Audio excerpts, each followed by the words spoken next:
जब government house Karachi में कैद आजम की जानिब से लॉर्ड माउंटबेटन के एजाज़ में एक इस्तकबालिया दिया गया, जिसमें मशरूबात के अलावा हल्की हल्की मौसीकी का भी एहतमाम किया गया था कि सारे मेहमान खूब महफूज हुए। लेकिन मैंने जिनाह को अलग थलग पाया, जिसकी वजह से इस तारीखी लम्हे में उदासी फैल गई। वो अचकन और पजामे में मलबूस थे और उनके चांदी जैसे बाल चमक रहे थे।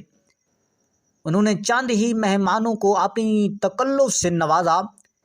इतनी बड़ी कामयाबी पर वो शख्स तनहा नजर आ रहा था। मैं उन्हें मुबारकबाद देना चाहता था, लेकिन उन्हें अजीब ख्यालात में गलता देखकर मेरे अल्फाज मेरे मुंह में ही रह गए।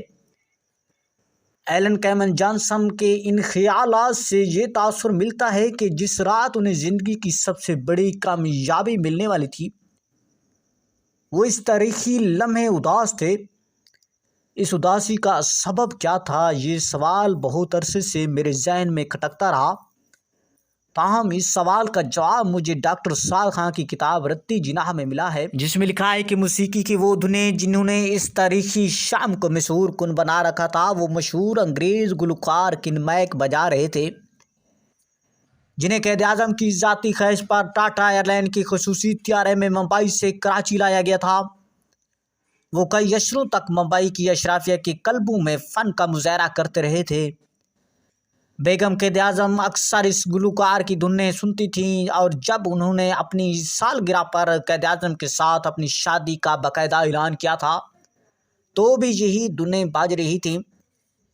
इसलिए कैद आज़म इस तारीखी लम्हे को अपनी मरहूमा बेगम के नाम करना चाहते थे, और अगर इस शाम वो उदास थे तो सिर्फ इस वजह से थे कि उन तारीखी लम्हात में उनकी बेगम उनके साथ नहीं थी।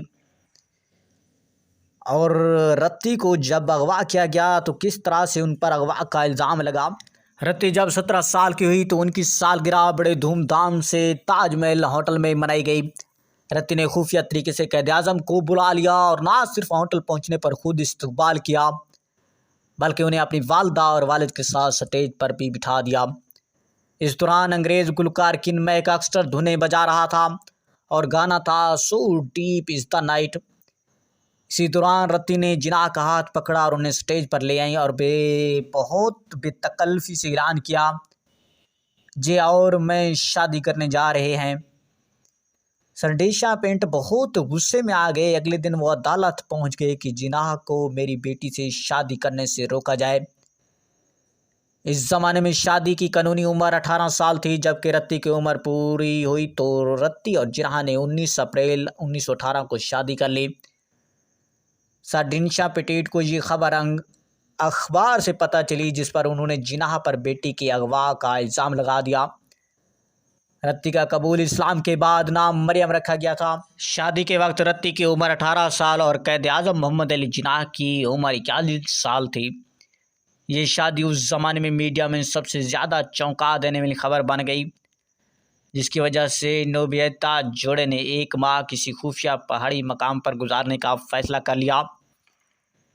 राजा साहब ऑफ महमूदाबाद ने अपने महल नीनी ताल में तिवेता जोड़े की मेज़बानी की। यहाँ रत्ती ने जिनाह से अपनी मोहब्बत की यादगार के तौर पर मार्टल का पौधा लगवा दिया, जो कि सदाबहार और खुशबूदार होता है, और ये मोहब्बत की देवी ज़हरा से मंसूब है। कैद आज़म ने अपने 3 एकड़ पर मुहित घर साउथ कोट अपनी नई नवेली दुल्हन के नाम कर दिया। बाद में ये जिनाह हाउस कहलाया और यहाँ बेगम जिनाह ने बहुत तकरीबात मुनक्किद की। शादी के शुरू के दौर बड़ा रोमानवी था। दोनों ने हिंदुस्तान, यूरोप और अमेरिका के इकट्ठे सफ़र किए। रत्ती जिनाह के लिए बहुत खुशबख्त साबित हुई और 1926 में कैद आज़म का शुमार जनूबी एशिया के 10 अमीर तरीन अफराद में किया जाने लगा। जिनाह के घर को रत्ती ने कुछ इस तरह सजाया कि वो मुंबई के गवर्नर हाउस के मुकाबले का घर बन गया। बेगम जिनाह हर शाम ड्राइवर को लेकर जिनाह के चैम्बर जाती, जहां से वो इकट्ठे घर वापस आते। कार की छत उतार ली जाती। बेगम साहिबा और कैद आज़म गाड़ी की पिछली सीट पर बैठकर ताज़ा हवा का लुत्फ़ लेते।